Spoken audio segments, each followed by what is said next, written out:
আজ খুবই মজাদার একটি মুসুর ডাল রেসিপি আপনাদের সাথে শেয়ার করব। এভাবে ডালটা রান্না করলে অনেক বেশি মজার হয়।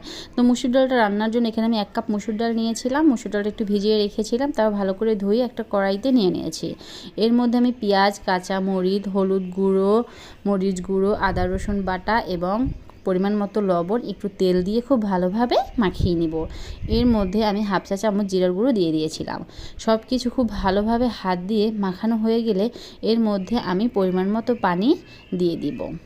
তারপর ঢাকনা দিয়ে ঢেকে বলক আসা পর্যন্ত অপেক্ষা করব। যখন এভাবে বলক চলে আসবে এর মধ্যে আমি 2টো টমেটো কেটে দিয়ে দিব।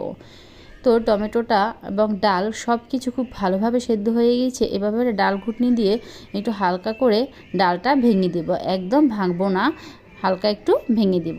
তারপর আমি চুলা থেকে নামিয়ে নিয়েছি, একটা প্যান বসিয়ে দিয়েছি, এর মধ্যে দিয়ে দিয়েছি অল্প পরিমাণে তেল, তারপর দিয়ে দিয়েছি পেঁয়াজ রসুন, তারপর একটা ডিম সেদ্ধ করে